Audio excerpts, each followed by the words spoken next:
All right, good afternoon. Thank you all for coming and being here today to cover the team.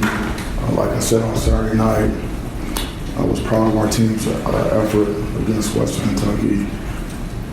We started fast, and we played complimentary football in the first half. Certainly, we have a huge challenge this week. Rutgers is a very good football team. They're very well coached. They have experience. They have excellent players on both sides of the ball on special teams. It's going to take a complete effort from our team this week to get it done. We need to better play complementary football for 4 quarters, 60 minutes in the game, or more, whatever it takes. We haven't done that so far this season. We haven't played complementary football for an entire 4 quarters in 60 minutes. When I mean by complementary football, I mean the offense, the defense, and the special teams are clicking, on all cylinders, at the same time. So that's really our focus this week. We know that we need to improve, we need to get better. And going on the road, obviously, we have to create our own energy and enthusiasm for the game, which we'll do that. I really want to thank our fans for what they've done for us at home in the woodshed. There was an electric atmosphere on Saturday night, and it helped us tremendously. Our student section was unbelievable, down in the deep end, and was greatly appreciated. I believe we have the best fans in the country. So we have a huge challenge this week, and preparation is going to be critical. We've already completed 2 practices on Rutgers until we practice in the morning. So we've already turned the page, and our focus is squarely on our preparation, leading up to the game. And it's a very narrow focus. But it's another opportunity. We only get so many, so we have to do our very, very best in preparation. But with that, I'll open it up. Say name, affiliation, maybe watching, please. Thanks. No, that might already know. I'm good. How are you? Good. So, allocating out the first half this week, I was wondering if you got clarity from the Big Ten as far as the piece of the plan and what they saw as far as being targeting and injection, and what your plan is for filling in those snaps in the first half on Saturday. Yeah, I did. We did get clarification that there's a process. So we turn plays in on Sunday to the league, to the officials who we have questions about. Obviously, that was one of them, and we did get a ruling back. It was a judgment call from the officials, and I don't agree with the call, but it is what it is. There's nothing that we can do about that at this point. So. What's next is making sure the other guys are ready to go. As you know, we rotate players in at the linebacker position. Anyway, so the guys that you saw, that you've seen playing in there, that are still here, those will be the guys that will carry the load in the first half, and then we'll see what the second half, what that holds for us. Well, I was wondering, from the second half on the offensive side, and the past couple of weeks, it's been, you start off fast and you kind of, not necessarily slow down, but there's been adjustments that have made. I guess, what do you, going into this game, try and do maybe a little differently, or is it just a mindset of these guys need to just execute a little better in that second half? Yeah, sustained execution is really what it comes down to. And again, complementary football, all 3 phases for 4 quarters. We haven't played our best football yet. We believe our best football is ahead of us, but we have to. There's a sense of urgency to be able to do that. Defense played an entire game, at a high level of execution. Same thing with offense, and the same thing with our special teams. That's what's going to be required of us. That's the expectation. So we're challenging ourselves to be able to do that, and it really comes down to our preparation during the week, our mindset during the week, and then taking that into the game. Mel Tucker, the trade news. I know you talk a lot about, we hear from the players a lot about 24-hour rule. You've already talked about moving ahead to Rutgers. But I'm wondering is, as the wins keep kind of piling up, you see the record get to 4-0, 5-0, and the rankings kind of rise. Do you as a coaching staff kind of hammer that even more than normal just to keep these guys from, not that they're trying to, but maybe they see that outside and think, start losing that focus a little bit? Is that a focus for you guys as staff to keep them on that task, I guess? Yes, it is. We address it. It's those types of things. You don't act like it's not there. My experience tells me that you have to address that, so we do. And the most important thing for us is the next game, and it's about our preparation. That's why there is a 24-hour rule for the players, not for the coaches, but for the players. And we consistently tell them the voices inside of our building, inside of our meeting room space, have to be louder than the voices outside. Whether it's whoever, because no one knows what's going on inside but us, because they're not there. So we know what we need to do. And there's a standard of performance that's set by us, our coaching staff, and with our players. And there's expectations of how we need to play. And the opponents change, but the standards don't change, the expectations don't change. And then, I'm looking for things. I'm looking for everything. And if a guy's in practice, his knees aren't covered up, then we're on that. If his back pad is not covered up, on the shoulder pads, if it's hanging out, we're on that. If guys, treatment starts at 6:30, and guys there at 6:31, and we got a problem. If the guy's late for breakfast, we have an issue there. If the guy's not jogging on the field, jogging off the field, that's a problem. The guy's not lined up when the ball's ready to go. You got guys jumping off sides. I don't care what it is. The guy's late for class. I'm looking for any type of casualness or lack of mental intensity or lack of focus. I do that, and we all do that as a staff. We're looking for those things so we can confront that and demand that we do it the right way. So, like I said last week, one of the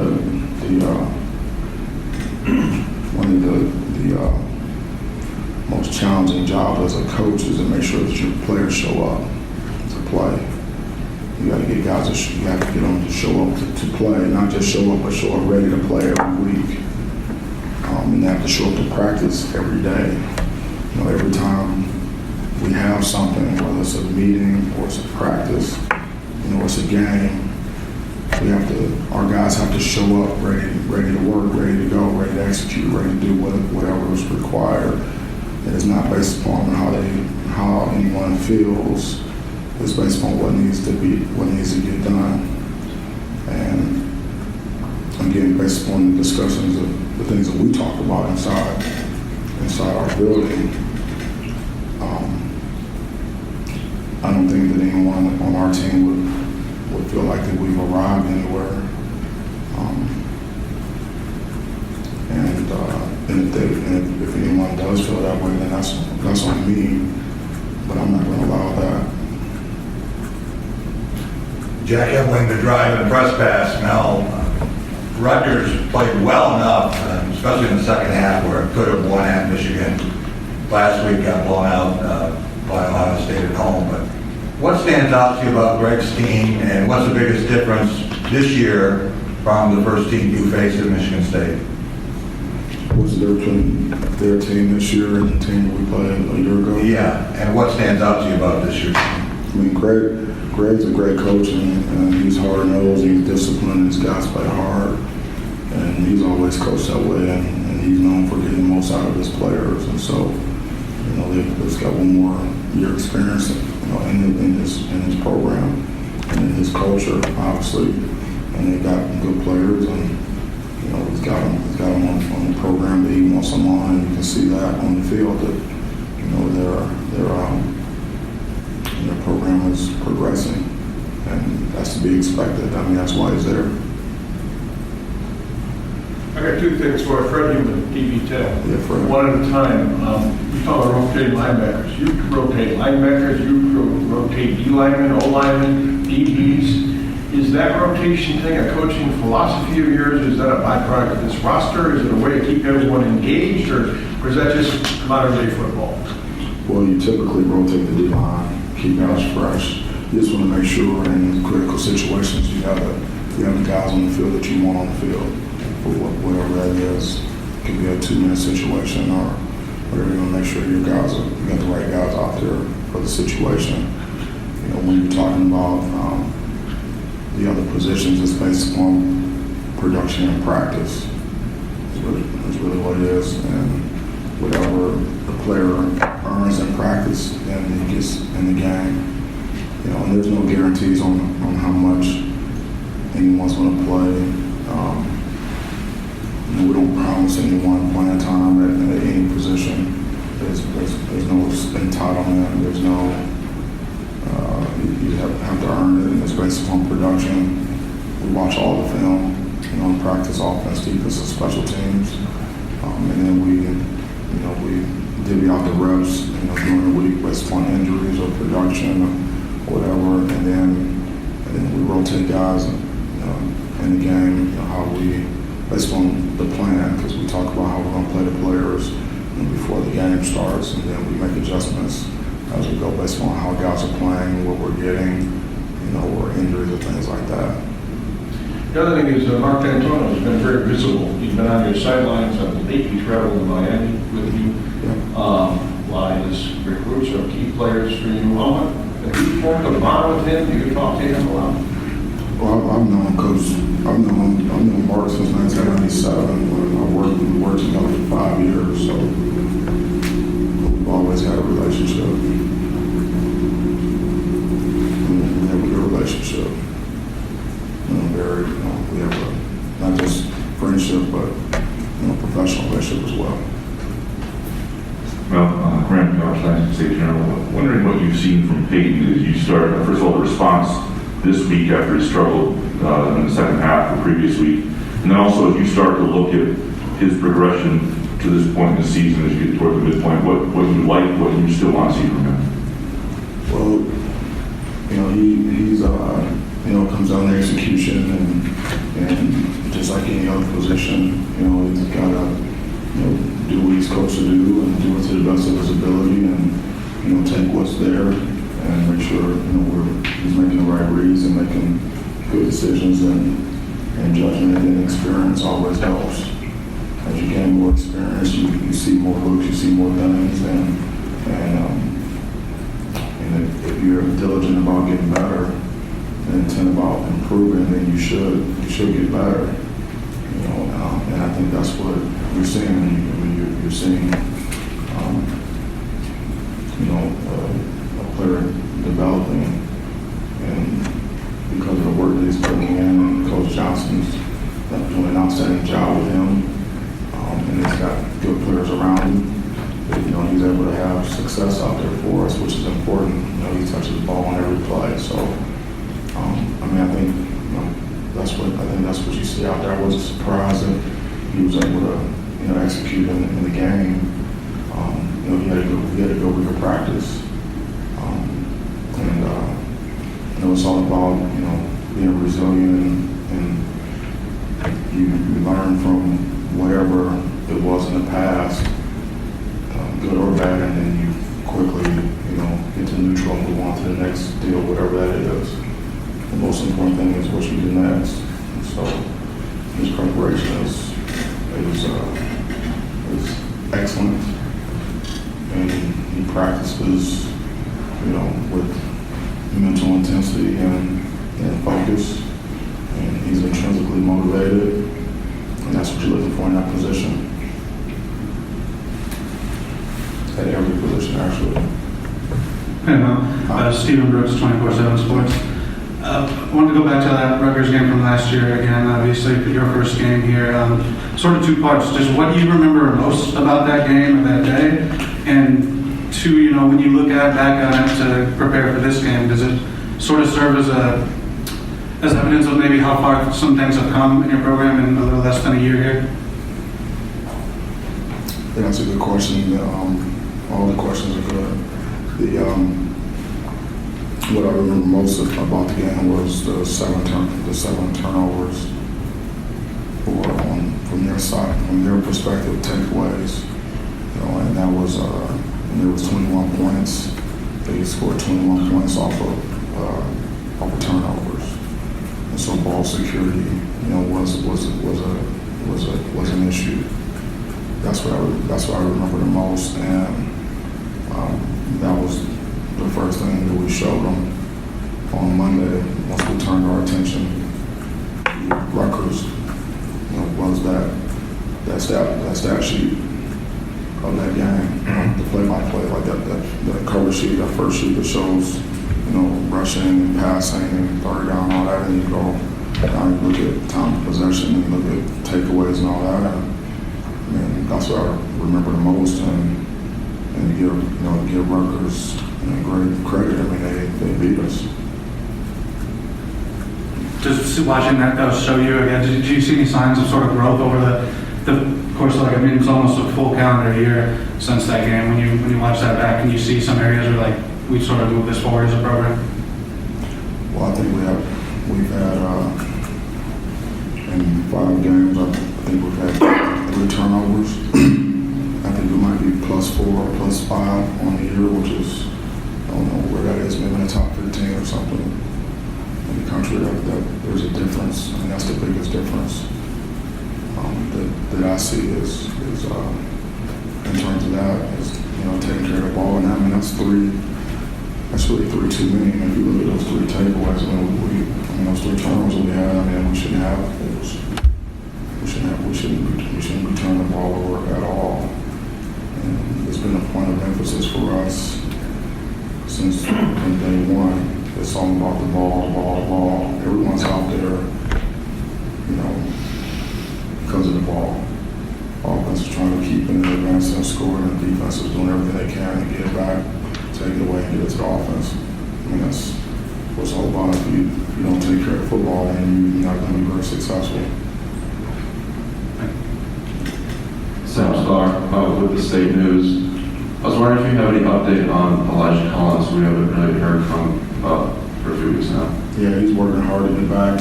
He's still a little sore, and as soon as he's ready, then he'll be ready, and we can get him rolling. I kind of wanted to go back to the linebacker, particularly Miles, what you saw from him and kind of getting his feet wet, and those veteran guys with Van Sumeren and with Noah, how have they been in terms of teaching guys like Ma and also Crouch on roles and responsibilities? Yeah, the experience from the other players does help the younger players as long as they're working together as a team, as a unit, being good teammates, which they are, helping each other out. Because we need everyone. Everyone's got some type of role in the game or in practice, And so the older guys, they do help our younger guys, in terms of learning their assignments and how to practice or how to handle coaching or how to handle harsh criticism and things like that. The older players, are doing a good job working with our younger guys. And when he got in there, he was ready to go, and he got in there, was able to make some plays, And so we need to build on that. He individually, needs to build on that. And he's got to have a good week this week and get better, and like we all do, and then we'll see what happens at the end of the week, how we decide, to play the players and take it to the game. But it was good to see him. It was good to see him out there, and actually fairly productive when he was out there. Hi Mel, Audrey Dahlgren, CBS Lansing. How do you anticipate the environment is even going to be like on Saturday, just knowing that it's homecoming for them, as well as the fact too that you guys are the third straight ranked opponent that they're going to have to play? I expect it to be hostile, and I expect them. They're going to be, they're going to have a lot of energy, and they're going to be ready to play. I know that, and I'm expecting it to be a physical, hard-nosed, football game, and I know that they're going to be, they're going to be ready, and there's no doubt in my mind about that. I mean, Greg's not going to have it any other way, and they come to play. Those guys they play hard, and they got good players, so I'm expecting them to actually be better than what we saw on tape from last week. I expect them to be a better football team, and we need to be a better football team as well. But I'm expecting it to be a Big Ten road game, which are those are some all-day suckers. Now you got to strap it up, you got to be ready to go. So. Now, back to the targeting on Cal for a minute. How do you teach that play? There was no helmet hit. His arm stayed right against his side. And would you expect down the road that there'll be some change in the way that play is called or interpreted? Seems now it's awfully tough on the defense. Yeah, but I mean, I'm not sure how to teach that really any differently. That's why I say I disagree with the call. If there was something that we could have done, that we would be coaching that and correcting that. And that's why we send them in because we need clarification. Sometimes there's things that happen that we don't send in because we know what happened. Like we understand, hey, that was targeting. Like you can't lower your head. You can't do this. You can't. I mean, we see it. It's obvious. Did he do what you would have coached him to do? Yeah, I mean, I didn't see him do anything that was he was playing ball, but again, like it's over. It's over. We sent it in. We got the feedback. I talked to Bill yesterday for a long time. We talked about it, and it was a judgment call, and so and you can't. And those calls, once it goes to review and they review it and all that, then that's it. I mean, there's no other type of recourse or anything like that. It is what it is, and you've got to move on. Like I said, it's already Tuesday. We played on Saturday night. It's already Tuesday. We already had 2 practices, and we moved on. From it. And there's nothing that we can do about that. And the officials are doing the best they can. Officially, again, we're doing the best we can to coach and to play. And I told the players, I reiterate to the players, don't talk to the officials. Don't talk to them. Don't beg them for calls. If you need clarification on something like whatever, that's natural in the game. They're talking to players, and players are making sure that they're doing what they need to do. But in terms of begging for calls and complaining about calls, we're not into that. I don't want the guys getting into that because it's not about that. Would you like to see different grades of targeting where maybe there's an intent rule and the penalties change as a result? Yeah, I'm not certain about that right now. I think I was in agreement with the way the rule is right now. Some of the changes they made in terms of reviewing those plays, and I thought that would be a way to maybe make sure that we get it right.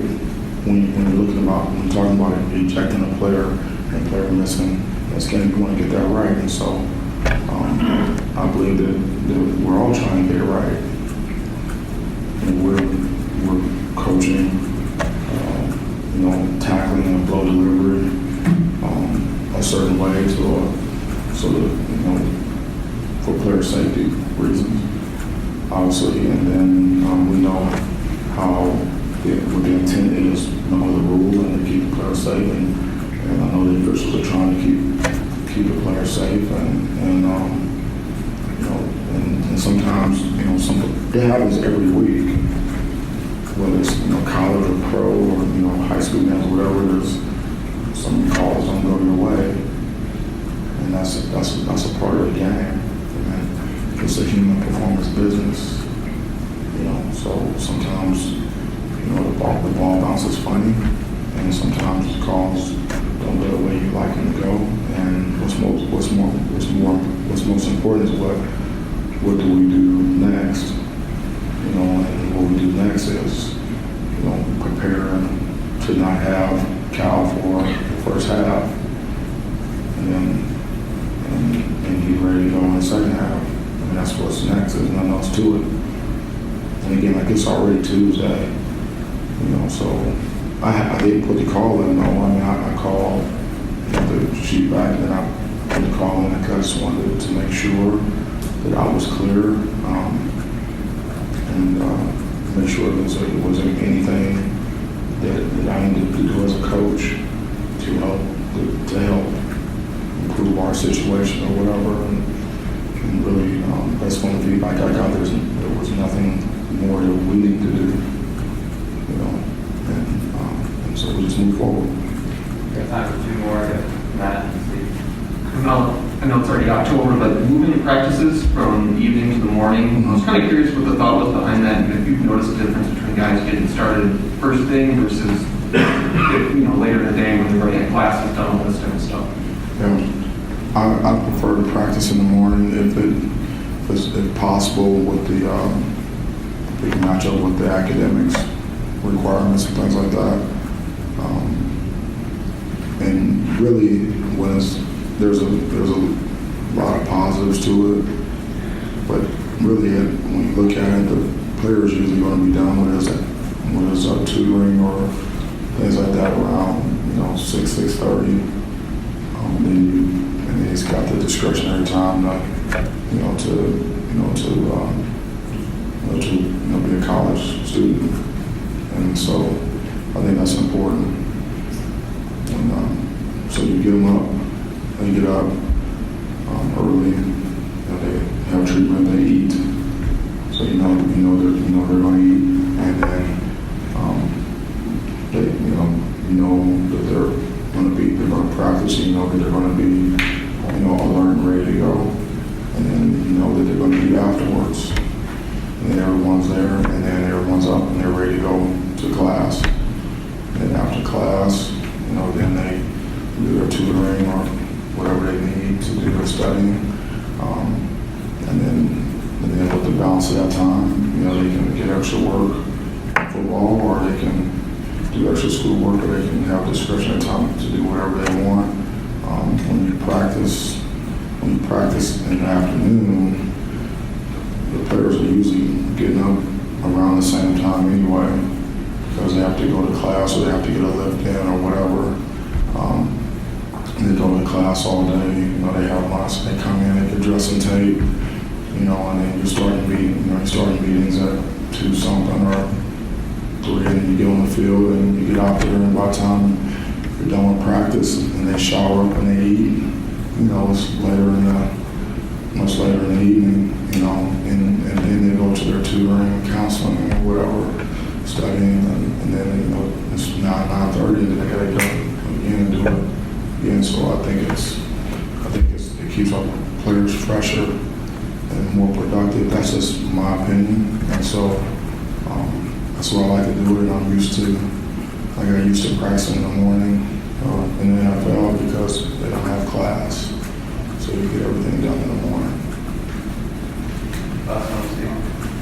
right here in the middle now. I'm curious about, one of your players mentioned the Percy Snow Big Hit Award the other week. Is that a new thing this year, or was it here last year? Just where did that come from? Why Percy? And how the players sort of embrace it and, you know, competing for that now? Yeah, you know, obviously, you know, Percy Snow is a physical player, so and you show the players that we're going to have a big hit of the week award if there is one. If they're eligible for one, if like, we have something worthy of it, and you show them the Percy Snow highlight film, and you say, yeah, so, yeah, I can see why the big hit award will be named after him. And then we give the award out. Like the first week we didn't have any hits worthy of giving one out.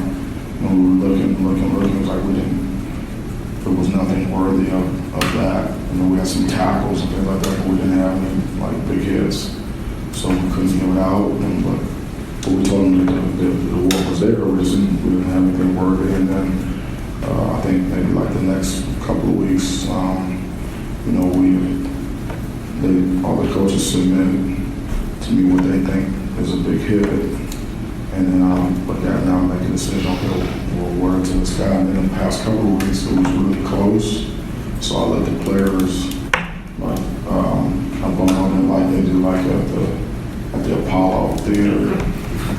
So we'll show everyone so we had like four hits, and I'll show, okay, so X has one, you know, this guy has one, and so we show them to them, and they're, you know, they went out something, they asked me to run it back, something about running back in slow motion, whatever, and then I go back, I say, okay, you know, who wants to vote for, and what do you guys think about this hit? And they clap and holler, and whoever's getting the loudest applause, whoever gets the bat. And so that's how we do it. That's new this year? Excuse me? Is that new this year? I think we might have done it, I think we might have tried to get it going last year a little bit, but, you know, at the end of the day, you got to hit somebody to be able to get it, and so, I mean, that wasn't really like part of what we were able to get done. So I mean, you're not going to force something in there we're not ready for. You know, we're just trying to get lined up and play ball. So I would like it to continue to have that, because the name of the game is hitting. Did anyone win it this week? Did anyone win this week? Did you get it out? I think we gave it to Van Sumeren. I think we gave it to Van Sumeren, if I'm not mistaken. Mondays you give that out? Excuse me? Mondays? Is the day Oh, for when that? do we give it out? Yeah, we give it out on Monday. So Monday, part of the meeting time is review of the previous game and wrap that up, and then we turn the page to our opponent. So we do that on Monday. Give that out. All right, thanks, guys. All right, thank you.